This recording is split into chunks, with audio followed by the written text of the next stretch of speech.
ગુરુ પિતા ગુરુ પુત્ર ગુરુ પવિત્ર આત્મા નમઃ. ગુરુ સાક્ષાત પરમ પ્રભુ તસ્મૈ શ્રી ગુરવે નમઃ. બોલૈસુ ભગવાન કી જય. આત્મા ભગવાન કી જય. મરિયા માતા કી જય. ઈસુ ખ્રિસ્તમાં મારા વાલા સ્વજનો, આપણે બધા તપૃતુની પવિત્ર સાધનામાં છીએ. સાધના એટલે શું? જે કરવાથી શક્તિ મળે એને સાધના કહેવાય.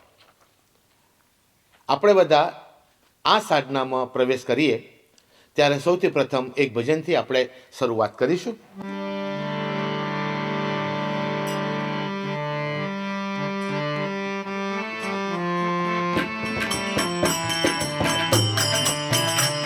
ભજેલો ભજેલો ભજેલો પ્રભુ નામ, માયા ના માનવી ભજેલો પ્રભુ નામ. ભજેલો ભજેલો ભજેલો પ્રભુ નામ, ઓ માયા ના માનવી ભજેલો પ્રભુ નામ. ભજેલો ભજેલો ભજેલો પ્રભુ નામ, માયા ના માનવી ભજેલો પ્રભુ નામ. ભજેલો ભજેલો ભજેલો પ્રભુ નામ, ઓ માયા ના માનવી ભજેલો પ્રભુ નામ.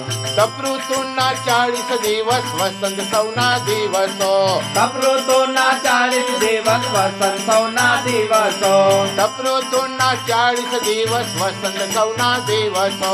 તપૃતુના 40 દિવસ વસંત સૌના દિવસો. વાલા ભાઈઓ અને વાલા બહેનો, તપૃતુને અંગ્રેજીમાં લેન્ટ કહેવાય. LENT, લેન્ટ. એ લેટિન ભાષા પરથી ઉતરી આવેલો શબ્દ છે. પણ આ તપૃતુ છે ને, થોડું આમ નેગેટિવ આપણને લાગે કે તપૃતુના માટે લેન્ટ એ શબ્દ થોડો યોગ્ય લાગે, પણ તપૃતુ એ થોડો વિચિત્ર લાગે. પણ ખબર નહીં કયા સમયે આ શબ્દ આવી ગયો હશે, પણ હવે આવી ગયો છે તો આવી જ ગયો છે. અને આ દિવસ 40 છે. આખા વર્ષમાં આપણે 40 દિવસ સાઇડ કરીએ છીએ. શું કરવા? પોતાના આત્માની તૈયારી માટે. ઓરિજિનલ લેન્ટનો અર્થ થાય છે વસંત. એટલે આપણે ગાયું તપૃતુના 40 દિવસ વસંત ઉત્સવના દિવસો. આ ઉત્સવના દિવસો છે. આ મોડું વાંકું કરીને, મોડું દિવેલિયું કરીને ફરવા જેવા દિવસો નથી. આમાં આપણો આત્મા ખીલે છે. આ 40 દિવસની અંદર આત્મા ખીલે છે. એટલા માટે પેલા ભજનમાં કહે છે ને, કંઈ કરો આત્માનું કલ્યાણ. આ આત્માના કલ્યાણના 40 દિવસો છે વાલા ભાઈઓ. એટલે તપૃતુની શરૂઆતમાં જ આપણે જોઈએ છે કે પ્રભુ આપણને 40 દિવસ આપે છે. અને આ 40 દિવસનો ઉપયોગ આપણે કેવી રીતે કરીએ છીએ એ બહુ અગત્યનું છે. આવો ભજનમાં આગળ જઈએ.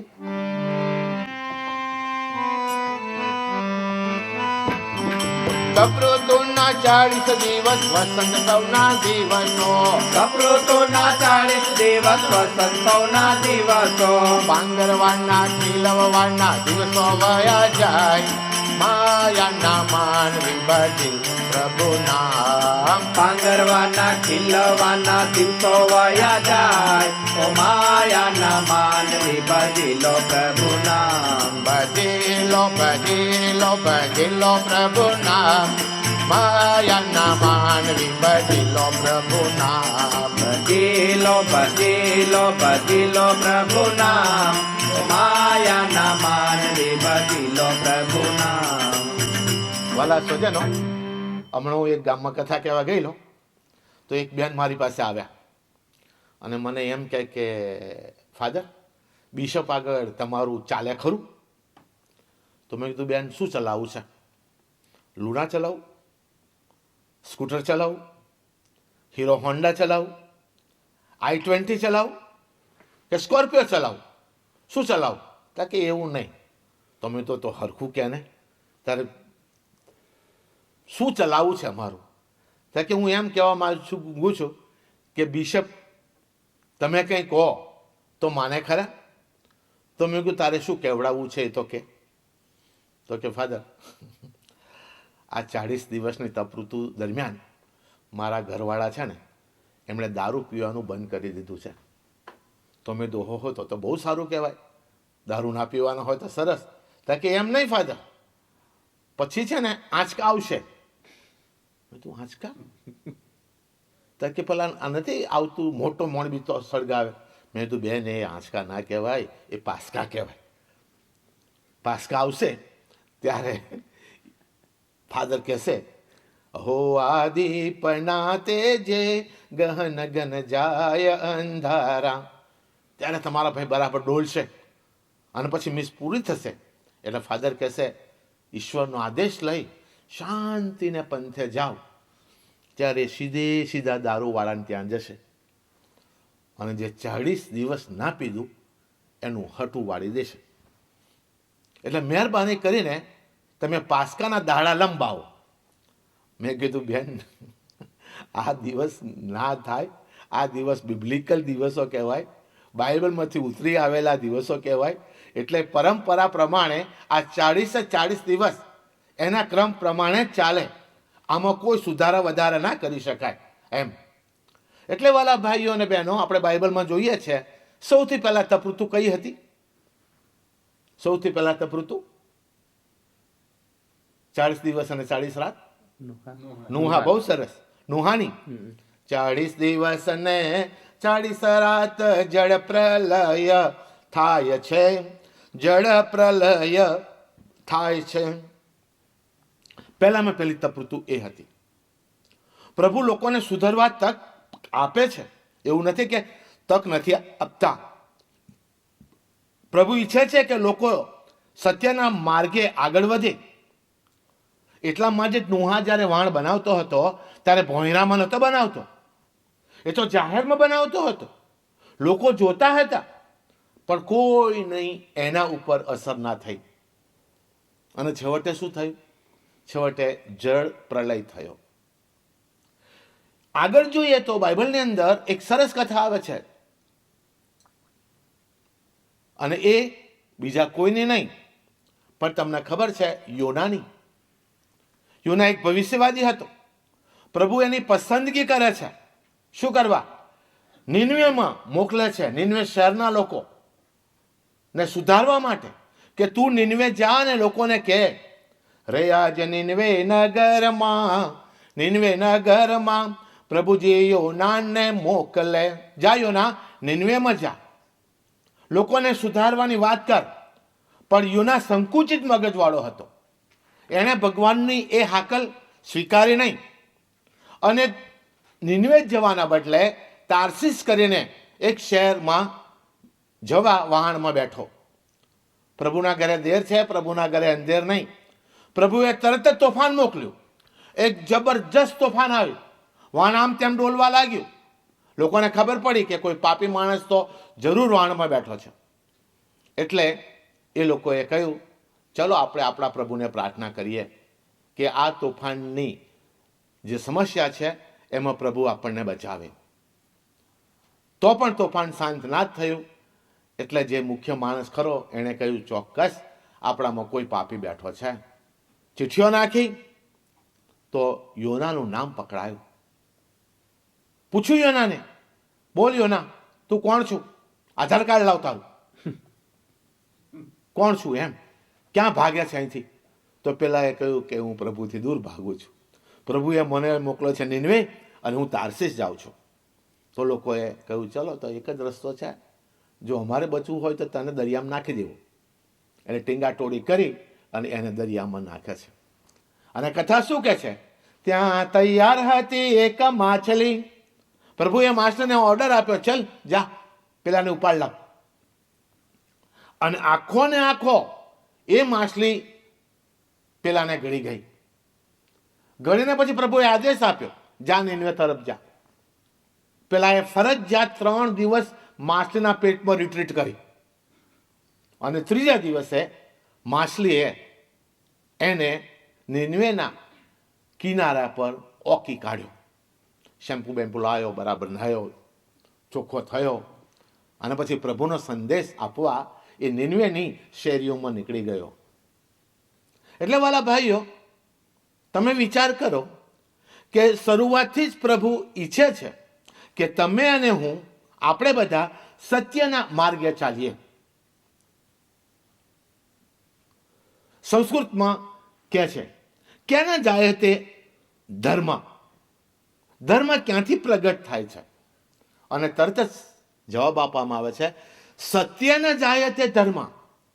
ધર્મ સત્યમાંથી પ્રગટ થાય છે. વાલા ભાઈઓ અને વાલા બહેનો, આપણી અંદર સત્ય પડેલું જ છે. આપણી અંદરનું સત્ય આપણે જ્યારે વાંકા થઈએ છીએ ત્યારે આપણને કહે છે કે આ બરાબર નથી. આ દુનિયામાં 3 પ્રકારના માણસો છે. એક છે સારા, બીજા છે આળા, અને ત્રીજા છે ઉપયોગી.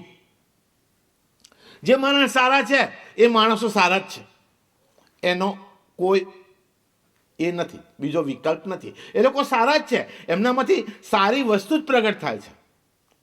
પણ મારા બેટા, જે આળા હોય ને એ આળા જ હોય. અને આળા હોવાનું પણ કારણ છે. જેવીએસ કોલેજમાં હું ને મારો એક મિત્ર ભણતા હતા. પછી મેં મારી લાઈન બદલીને હું ફાધર થવા આવતો રહ્યો. પેલા એ લગ્ન કર્યા. પછી એક દિવસ મને મળ્યો. મેં કીધું, દોસ્ત શું ચાલે છે? ત્યાં કે બસ. મેં તું પ્રગતિ કરી? ત્યાં કે હા. મેં દિશાની ત્યાં કે લગ્ન કર્યું ને? મેં જો. અને પછી ત્યાં કે છોકરો છે? ઓ, એટલે મતલબ વિકાસ કર્યો? તો કે હા, એ નામમાં વિકાસ જ છે. તું જોજે વિકાસ કરે એવું. નરું નામ રાખવા તે કંઈ વિકાસ ના થાય. કેટલો મોટો થયો? તો કે આટલો મોટો થયો છે. તો હું વિચાર કરું, છોકરો આટલો મોટો થાય, આટલો મોટો થાય, આટલો મોટો થાય, 5 વર્ષનો થાય, 10 વર્ષનો થાય, 15 વર્ષનો થાય, પણ આમ આડો કેમનો થાય છે? આડો એણે સરસ પ્રશ્ન કરી કે સવારે 5 વાગે હું નોકરી માટે જતો રહું છું ઘરેથી. મારો છોકરો સૂતો હોય છે. રાતે 10 વાગે જ્યારે હું પાછો આવું છું ત્યારે સૂતો જ હોય છે. એટલે ફાધર આટલો થયો છે. હવે તમે મને કહો, આ છોકરો વાંકો ના થાય તો શું થાય? એના બાપનો પ્રેમ પ્રાપ્ત જ ક્યાંથી થાય? કારણ કે છોકરો શરૂઆતથી જ આડો છે. બીજા પ્રકારના માણસો આડા હોય. અને ત્રીજા પ્રકારના માણસો હોય ને વાલા ભાઈઓ, એ લોકો ઉપયોગી હોય. એ ગમે ત્યારે ગમે તેના કામમાં આવે અને આવે જ. એ લોકોનું જીવન ધ્યેય જ બીજાને મદદ કરવાનું છે. આગળ જ આવે મદદ કરવા માટે. હા, બધા ના આવે. જે આડા હોય ને એ મદદ કરવા આગળ ના આવે. એક ગામમાં આવો એક આડો હતો. કોઈની છોકરીના લગ્ન હતા અને એ ઓસ્ટ્રેલિયાથી આવેલો. તો લોકોએ એને કીધું કે જો ભાઈ, પેલા બોલાવજે. તો કે કેમ? હું એને ઓળખતો નથી, હું એને શું કરવા બોલાવું? તો કે ના, તું એને બોલાવ, એ આપણા બધાના લાભ માટે જ છે. કારણ કે જો તું એને નહીં બોલાવ તો ચોક્કસ એ તને આડો નડશે જ. તો કે જાઓ, નહીં બોલાવું, શું થાય છે જોઈ લઉં. પેલાને ખબર પડી ગઈ, આડાને, કે બધાને આમંત્રણ આપ્યું છે લગ્નમાં, ફક્ત મને જ નહીં આપ્યું. એટલે એણે શું કર્યું? જાન આવેલી, જાન બેઠી અને એ બરાબર દારૂ પીને આવ્યો, ફૂલ થઈને આવ્યો, બૂમો પાડતો એમ કહેવા લાગ્યો, કોણે કીધું કે આ છોકરીને ચક્કર આવે છે? મેં તો કીધું જ નથી છોકરીને ચક્કર આવે છે. અને લોકો મારું નામ દે છે કે મેં કીધું કે છોકરીને ચક્કર આવે છે. આ સાંભળીને જાનૈયાની આંખ ખુલી ગઈ. જાનૈયા વિચાર કરવા માંડ્યા, મારું બેટું, આ છોકરીને જો ચક્કર આવે તો આવી છોકરી જો લગ્નમાં લઈ જઈએ તો આપણા માટે તો ખરાબ કહેવાય. એક માણસ નાસી ગયો, કોઈ ઊભો રહ્યો નહીં. જાનૈયો ત્યારથી કહેવાયું કે આ માણસ જે નડતર વાળો છે ને, એને તમારે બોલાવવો જ પડે. જો તમે ના બોલાવો તો એ તમને હેરાન પરેશાન કરી નાખે. એટલા માટે વાલા ભાઈઓ, કથામાં આપણે તપઋતુની અંદર પ્રભુનું નામ લઈએ છીએ. ભજેલો પ્રભુ નામ, માયા ના માનવી ભજેલો પ્રભુ નામ. ભજેલો પ્રભુ નામ, ઓ માયા ના માનવી ભજેલો પ્રભુ નામ. તપઋતુના 40 દિવસ વસંત સૌના દિવસો. તપૃતોના 40 દિવસ વસંતોના દિવસો.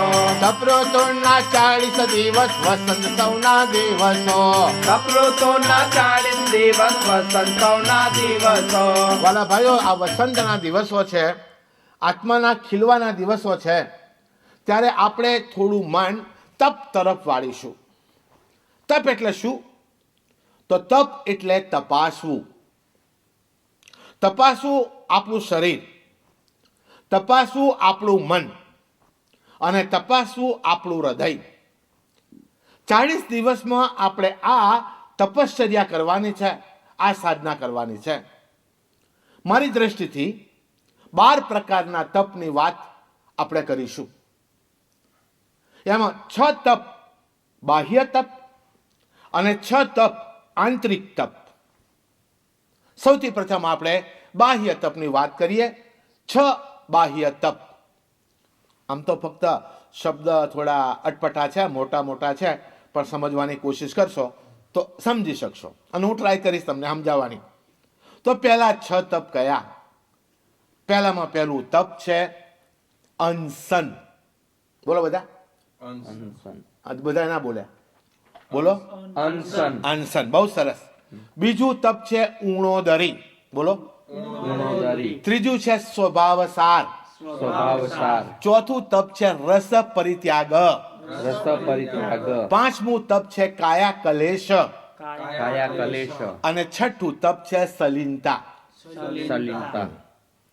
જો કે નહીં યાદ રહે એટલે હું પૂછતો નથી, બરાબર, કેમ કે થોડું મુશ્કેલ છે. પહેલું તપ છે અનશન.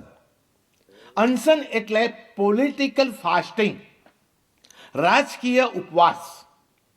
મોટે ભાગે રાજકારણીઓ હોય એ આ લોકો ઉપવાસ આવા પ્રકારના કરે.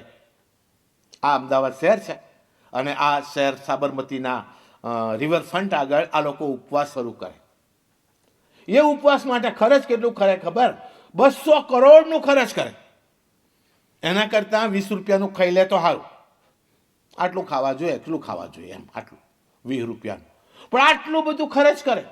જે સામાન્ય લોકો અનશન નથી કરતા, ફક્ત જે લોકો પોલિટિકલ લીડરો હોય એ લોકોને બતાવવા માટે આ પ્રકારના ઉપવાસ કરે, એને કહેવાય અનશન.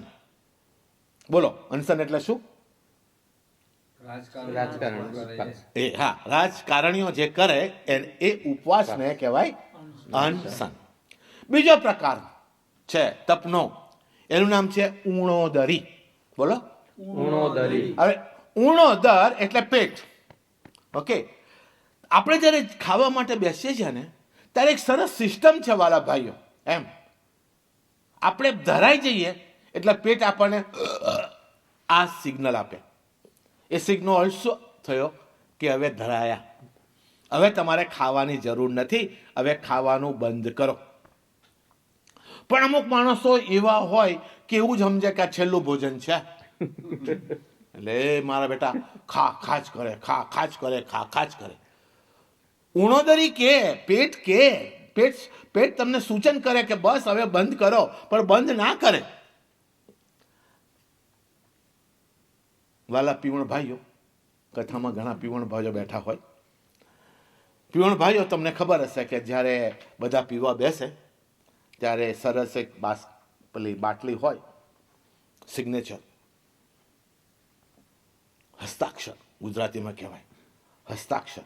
એ ખોલે પછી આટલું બધી ગ્લાસોમાં નાખે.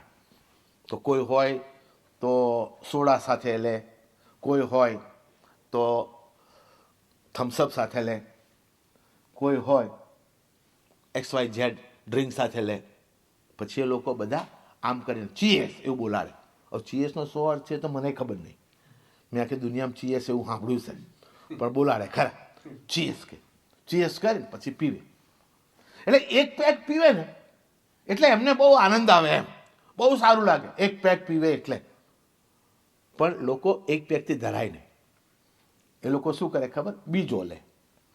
એટલે જે આપતો હોય એ પહેલું આટલું આપે અને ફરીથી આટલું આપે. અને ઘણા લોકો એ 2 પેકથી પણ ના ધરાય એટલે ત્રીજો પેક લે. હવે તમે વિચારો તો ખરા, આટલું પીવે, પછી આટલું પીવે, પછી આટલું પીવે, આટલું બધું પીવે, એટલે પછી પેટ છે ને એ એનું કામ કરે, બધું બહાર ફેંકે. કેમ? કારણ કે આ નહોતું લેવાનું આટલું બધું. આનું નામ કહેવાય ઉણોદરી.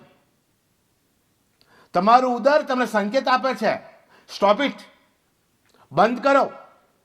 હું તમને એમ નથી કહેવાનો આ કથામાં કે દારૂ પીવાનું બંધ કરો, કારણ કે હું કહું તોય તમે પીવાના પીવાના પીવાના પીવાના જ છો. એવું નથી કે તમે બંધ કરી દેશો. પણ હું તો તમને સભાન કરવા માંગુ છું કે ઉણોદરીનું તપ આપણને એમ કહે છે કે બસ હવે બંધ કરો, હદ થઈ ગઈ. અને જો તમે બંધ નહીં કરો તો તમારું પેટ પોતે જ એને બહાર ફેંકશે, વાલા ભાઈઓ, બહાર ફેંકશે. તો આ છે બીજા પ્રકારનું તપ. પેલું તપ કયું? અનશન. બહુ સરસ. બીજું તપ કયું? ઉણોદરી. ઉણોદરી. ત્રીજું તપ છે સ્વભાવ સાર. બોલો. સ્વભાવ સાર. સ્વભાવ સાર. સ્વભાવ સારનું તપ આપણને શું શીખવે છે? જે અંગો જે હેતુ માટે પ્રભુએ બનાવ્યા છે, બોલો, જે અંગો પ્રભુએ જે હેતુ માટે બનાવ્યા છે તેનો તેનો એ હેતુ માટે એ હેતુ માટે ઉપયોગ કરો. ઉપયોગ કરવો. આપણે નથી કરતા. જોજો, જ્યારે લગ્ન હોય ત્યારે જોજો, મોટી મોટી આંખો કરીને પેલા ખાવા તરફ. આંખને કઈ ખાવાની કોઈ જરૂર નથી. આંખ ભગવાને બનાવી જ નથી ખાવા હાટું. ખાવા માટે જરૂર છે પેટ, પણ લોકો આંખને ખવડાવે પહેલા. એટલે આંખને સામું જુએ અને પછી આંખ ખોરાકની સામે જોવે. પ્રભુ કે નહીં, ખોટું છે. એથી કરીને ખાવાનું છે એના કરતા વધારે ખાઈ બેસશો અને સવારે પછી પ્રોબ્લેમ. કેમ આટલું બધું ખાઈ ગયા? અમારી બોડીમાં એક છોકરો હતો, એટલું ખાય એટલું ખાય એટલું ખાય, કારણ કે એની આંખોથી ખાતો હતો, ધરાય જ નહીં. પછી બે જણા એને ઊંચો કરે ત્યારે ઊંચો થઈ શકે, ત્યાં સુધી ખા જ કરે, પેટમાં નાખ્યા જ કરે, પેટમાં નાખ્યા જ કરે. આગળ હું તમને કહું, તમે બધા મેચ્યોર માણસો છો, હું જે કહીશ એ તમે સમજી શકશો. પ્રભુએ આપણા જાતીય અંગો બનાવ્યા છે. એ જાતીય અંગો જાતીયતાનો સંતોષ માટે બનાવ્યા છે. પણ આપણે જાતીયતાના અંગોને પોતાના મનથી કાબૂમાં લાવવાની કોશિશ કરીએ છીએ અને પોતાના મનથી આપણે જાતીયતા તરફ જઈએ છીએ. અને એટલા માટે જ એક 5 વર્ષની છોકરીને લોકો બળાત્કાર કરે. મને સમજાતું નથી, 5 વર્ષની છોકરીને બળાત્કાર કરવા આપણને પ્રાપ્ત શું થાય? કઈ ના થાય. એટલી નાની છોકરી જોડે બળાત્કાર કરવાથી. પણ માણસ પોતાના જાતીય અંગોનો ઉપયોગ જાતીયતા માટે નથી કરતો, પણ પોતાના મનની અંદર જે વિચારો આવે છે ને, જે વિચારો પ્રગટે છે એ પ્રમાણે જવાની કોશિશ કરે છે. વિચારજો, સમજાશે કે સ્વભાવ સારનો અર્થ શું. ફરી, સ્વભાવ સાર એટલે જે અંગો જે હેતુ માટે પ્રભુએ બનાવ્યા છે એ હેતુ માટે જ ઉપયોગ થવો જોઈએ. અને આ એક સાધના છે. તપ એટલે બીજું કશું નહીં. તપ એટલે સાધના. તમે એની સાધના કરો તો તમે એમાંથી ફળ પ્રાપ્ત કરી શકો. એવું નથી કે જાતીયતા વગર રહી ના શકાય, એવું તો શક્ય જ નથી. નહીં તો અમે ના રહી શક્યા હોત. પણ અમે રહી શકીએ છીએ. એનું કારણ એ પાછળની સાધના.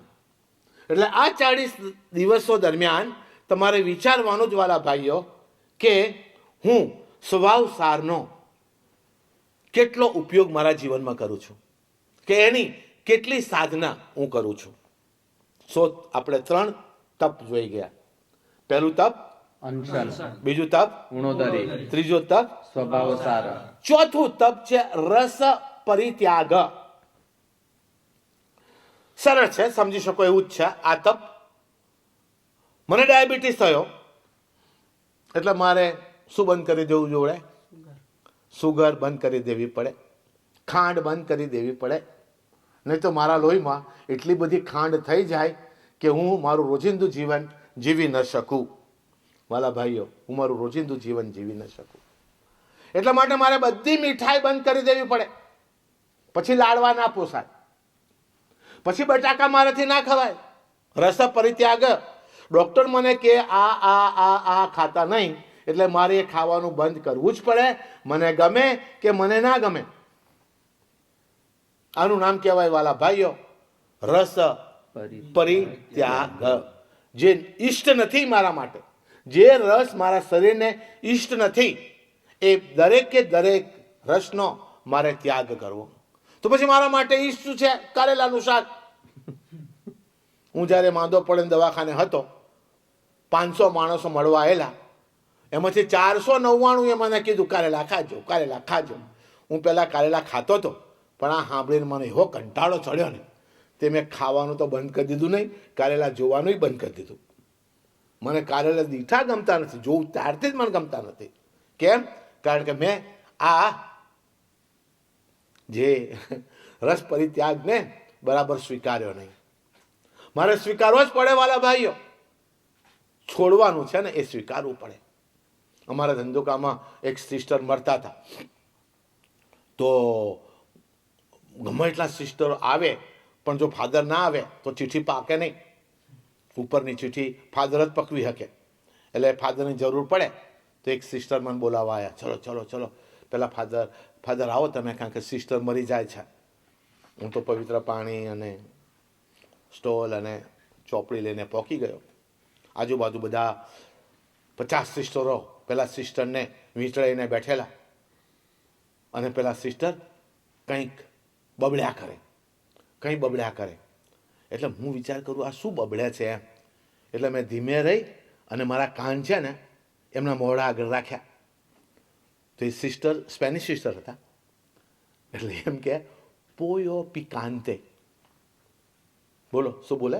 પોયો પિકાન્તે. હા, તમને આટલું તો સ્પેનિશ આવડ્યું ને. પોયો પિકાન્તે એટલે એ બોલે પોયો પિકાન્તે, પોયો પિકાન્તે. મેં કાન બરાબર આમ રાખ્યા, ફરી સાંભળ્યું કે એ જ બોલે છે કે બીજું, કારણ કે મને એટલું તો ખબર પડે કે પોયો પિકાન્તે એટલે શું, ખાવાની આઈટમ એટલે. મેં બરાબર કાન રાખ્યા તો એ જ કે પોયો પિકાન્તે. ઓ રે રે રે રે, મેં તું આ શું બોલે છે? પોયો એટલે મરઘી, ચિકન, અને પિકાન્તે એટલે ચીલી, ચીલી ચિકન ઇંગ્લિશમાં કહેવાય, ચીલી ચિકન. ગુજરાતી એમ કહેવાય તીખી મરઘી લાવો, તીખી મરઘી લાવો. અલા બાપા રે બાપા, આ મરે છે ને તીખી મરઘી મંગાવે છે. સિસ્ટરના ત્યાં રસોડામાં કામ કરતી હતી અને મેં બોલાવી, બેન મરઘી છે? તાકે હોય ને, ફાધરના ત્યાં ના હોય, ફાધરને ત્યાં વંદા હોય, પણ સિસ્ટરના ત્યાં તો પોયો પિકાન્તે હોય. મેં જે કામ કરે ને એક મોટો કકડો લઈ આવ. તે કે શું કરવાનું ફાધર? મેં કીધું આ શેકી નાખ, સિસ્ટરને ખાવી છે. તે બધા સિસ્ટર કહેવા માંડ્યા, અરે આ ફાધરને કંઈ અકલ બકલ છે કે નહીં, આ મરે છે ને ત્યાં પોયો પિકાન્તે મંગાવે. અને વાલા ભાઈઓ, અમે પોયો પિકાન્તે લાયા.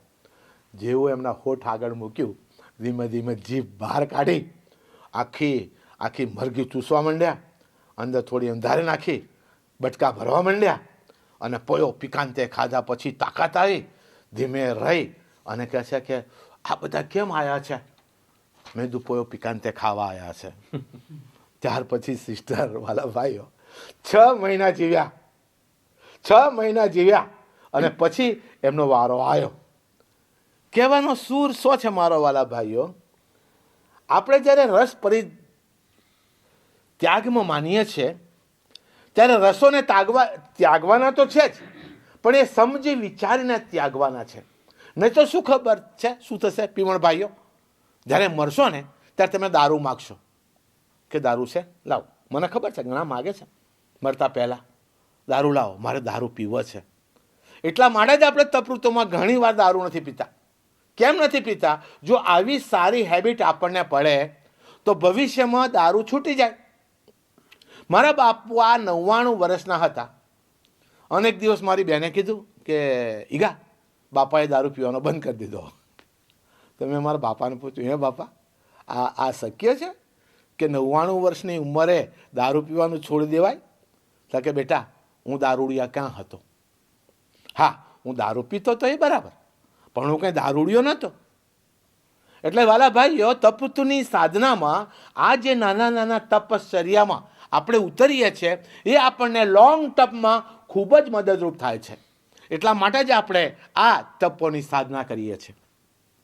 પહેલું તપ, અનશન, બીજું તપ, ગુણોદરી, ત્રીજું તપ, સ્વભાવસાર, ચોથું તપ રસ પરિત્યાગ, અને પાંચમું તપ છે કાયા કલેશ. પાંચમું તપ કયું છે? કાયા કલેશ, કાયા કલેશ. વાલા ભાઈઓ, કાયા કલેશ એટલે શું ખબર? હું ફાધર દેવસ્યાને રવિવારે સવારે મળ્યો ને, ઉઠતા જ ફાધર આમ આમ આમ આમ કરતા હતા. તો મેં કીધું ફાધર આમ આમ કેમ કરો છો? તો કે યાર ખબર નહીં, હું ઉઠ્યો ને ત્યારથી જ આખું દિલ દુખે છે. આ છે મારા શરીરની અંદર કોઈ ભાગમાં મને પીડા થાય એટલે હું સભાન બનું છું કે મને કંઈ થઈ રહ્યું છે અને મારા શરીરમાં કલેશ છે, મારું શરીર કલેશમય છે, એ મને અહેસાસ થાય છે. માનો કે આજે સવારે હું જ્યારે ઉઠ્યો કે તરત જ મને ખબર પડી કે મારા પેટમાં કંઈ થઈ રહ્યું છે. હું સીધો જ બાથરૂમમાં ગયો અને ટબ લઈ આવ્યો, કારણ મને ખબર હતી કે મને એક જબરજસ્ત ઉલટી થવાની છે. અને મને એક પછી એક ઉલટી, 5 થી 10 ઉલટી થઈ ગઈ. તમારા શરીરની અંદર, તમારી કાયાની અંદર જે કલેશ છે એને તમે સમજો કે શું થઈ રહ્યું છે. ગયા રવિવારે હું મણિનગરમાં કથા કહેતો હતો, બહુ સરસ કથા પતી ગઈ. ત્યાર પછી બીજા દિવસે ક્યાં કથા હતી? ઉત્તરસંડા, બરાબર. અને ઉત્તરસંડામાં હું કથા કહેવા ગયો અને ચાલુ કથામાં ઉલટીઓ શરૂ થઈ ગઈ. ચાલુ કથામાં એટલી બધી ઉલટીઓ શરૂ થઈ કે મારે તરત જ ડૉક્ટરને મળવા જવું પડ્યું. તો ડૉક્ટર કહે છે કે ફાધર એક્સરે કરાવવું પડે. તો હું વિચાર કરું કઈ જાતનો ડૉક્ટર છે? ઢોરનો ડૉક્ટર છે? મને કહે છે કે હાડકું ભાગ્યું હોય તો બરાબર છે, એક્સરેમાં ખબર પડે. આ તો ઉલટી થાય છે ને એ કહે છે કે એક્સરે કઢાવો. ચાલો ડૉક્ટર છે એટલે એક્સરે કાઢ્યું અને કીધું કે જો, બતાવ્યું, જો આ તમારી છેલ્લી આંગળી છે ને, આ ફ્રેક્ચર થઈ ગઈ છે, ઓપરેશન કરીને આ આંગળી કાઢી નાખવી પડે. વાલા ભાઈઓ અને વાલા બહેનો, અત્યારે આ મારી આંગળી કાઢી નાખી છે કારણ કે ફ્રેક્ચર છે. ડૉક્ટર એકલામને ખબર પડે એવું નથી, તમને ને મને પણ ખબર પડે. ચોખ્ખે ચોખ્ખું ઉદાહરણ ઈસુ ભગવાન છે. જો જ્યારે મૃત્યુ પહેલાં એક જેસેમનીમાં જાય છે, ત્યાં પ્રાર્થના કરવા જાય છે. અને શા માટે પ્રાર્થના કરવા જાય છે ખબર છે? પ્રભુ કહે છે આત્મા તો તૈયાર છે પણ દેહ દુબળો છે. આ છે કાયા કલેશ. મારો આત્મા તૈયાર છે, જે મને વીતવાનું છે, જે મને થવાનું છે. પિતર નકાર સે મુજને કहीं દગો યહૂદા કરનાર રે, થાવ તુજ પૂરી ઈચ્છા. બધું જ પ્રભુ પેલા વિડીયોની જેમ જોતા હોય ને એમ આવનાર એક કલેશને પ્રભુ જોવે છે પોતાની આગળ. કારણ કે ભગવાન છે ને, મનુષ્ય પણ છે અને ભગવાન પણ છે. તો ભગવાન છે એ નાતે એ શું થવાનું છે બધું જ જોવે છે. આ થશે, આ થશે, આ થશે, આ થશે, અને છતાં એ તરફ જાય છે એટલે ઈસુ કહેવાય. એ તરફ જાય છે. જો એ તરફ ના ગયા હોત તો ઈસુ ના કહેવાત. અને ઈસુ જોવે છે શું આટલું બધું મને નડશે? મારા માથા પર કાંટાળો તાજ મૂકશે, ઉપર સોટેથી મારશે, મારો આખો બરડો એ કોરડાના ઘાથી વિંધાઈ જશે. ત્યારે ઈસુ સમજી જાય છે પ્રભુ આ કાયા આ માટે તૈયાર નથી. આત્મા તો તૈયાર છે. ઘણી વાર વાલા ભાઈઓ આવું થતું હોય છે. ઘણી વાર લોકો મને પૂછતા હોય છે કે આટલા સારા સારા ફાધરો હોય એ બધા માદા કેમ હોય છે? કેમ એમને વેઠવું પડે છે? એમણે તો કોઈનું કશું ખોટું કર્યું નથી અને તોય કેમ વેઠે છે? કાયા કલેશ. આ કાયા છે, એ કાયા આ દુઃખ અને દર્દ બધું જ સહન કરે છે વાલા ભાઈઓ. એટલા માટે મારો કહેવાનો હેતુ શું છે કે તપ ઋતુની સાધનામાં અત્યારે તો તમે બધા મસ્ત છો, કારણ કે 35 વર્ષની ઉંમર હોય, 30 વર્ષની ઉંમર હોય ત્યારે કંઈ કાયા કલેશ ના થાય. પણ પછી એક દિવસ આવશે જ્યારે તમે હલવાશો, અને જ્યારે તમે હલવાશો અને જ્યારે તમારા શરીરની અંદર જ વ્યથા પેદા થશે ત્યારે આ હું જે તમને કહું છું ને આ તપ એ યાદ કરજો અને વિચારજો, હા આ બરાબર છે, આ થાય. દેહ છે ને એટલે બધું જ થાય. આત્મા તો તૈયાર છે, તમારો આત્મા પણ તૈયાર, પણ મારો દેહ દુબળો છે. આ પવિત્ર ભાવના આપણી અંદર જાય ત્યારે 5મું તપ થાય. ચલો 5 થી 1 નંબર સુધીના તપ બોલો. નહીં, 5 થી 1. કાયા કલેશ, કાયા કલેશ, રસ પરિત્યાગ, રસ પરિત્યાગ, સ્વભાવ સાર, સ્વભાવ સાર, ઉણોદરી, ઉણોદરી અંશન. અને અનશન. હવે બાહ્ય જો આ બાહ્ય અને આંતરિક આ તો બધા તપ જ છે. આ તો ફક્ત વિભાગ એટલા માટે જ પાડ્યો છે કે તમે સરળતાથી સમજી શકો.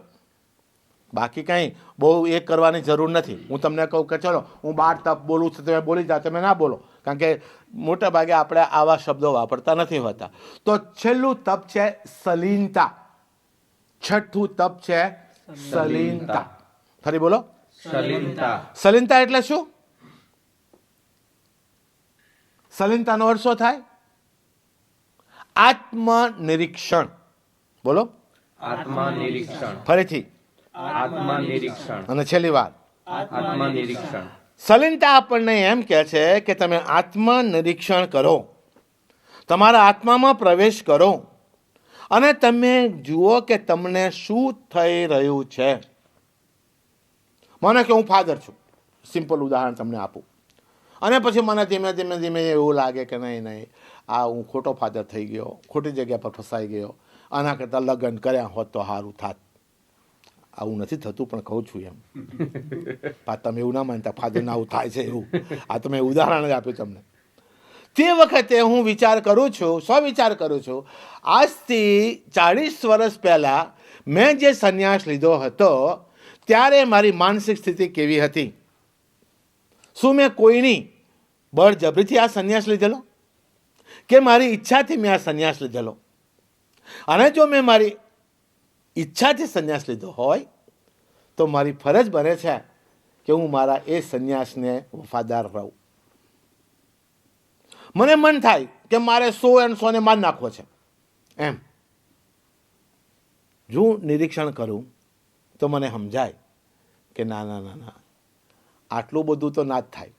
એને એક ધોલ મરાય, વધારે વધારે ખોટું મરાય. હા, પણ એને બટાકા લઈને જેમ બટાકા કાપીએ એમ એને ચક્કુ લઈને કાપવા ના જવાય. તમને લાગે બટાકા કાપી આવજો, પણ મહેરબાની કરીને એને ના કાપતા. આ છે સલીનતા. સલીનતા આપણને સમજાવે છે કે યાદ રાખો, એમ તમે જીવનમાં યાદ રાખો, જે તમને થઈ રહ્યું છે આ કેમ થઈ રહ્યું છે. જો તમે લગ્ન કરેલા હોય અને તમને તમારી બૈરી પર અહીં સુધી, ઘણા લોકો કહે છે મને મારી બૈરીને પર અહીં સુધી વિશ્વાસ, શેડ નીચો રાખ, અહીં સુધી ના રાખીશ.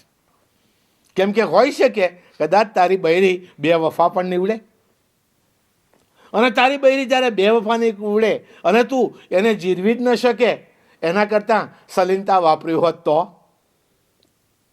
તારી દીકરી છે, બધા જ લોકો કહે છે કે તારી દીકરી કોલેજમાં જાય છે ત્યારે પેલા છોકરા જોડે રખડે છે, તું જ નથી માનવા તૈયાર, તું જ માનવા તૈયાર નથી.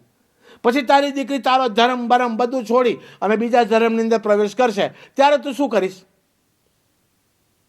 ખોબો ભરીને અમે એટલું હસ્યા કે કૂવો ભરીને અમે રોઈ પડ્યા. આ કેમ થાય? સલીનતા ના હોય તો થાય. એટલે વાલા ભાઈઓ અને બહેનો, આ સલીનતા પણ બહુ અગત્યની એક સાધના છે. તો આપણે 6 સાધનાની વાત કરી, બરાબર? એને આપણે બાહ્ય તપ તરીકે ઓળખ્યા, બરાબર? પહેલું અનશન, બીજું ઉણોદરી, ત્રીજું સ્વભાવસાર, ચોથું રસ પરિત્યાગ, પાંચમું કાયા કલેશ અને છઠ્ઠું સલીનતા.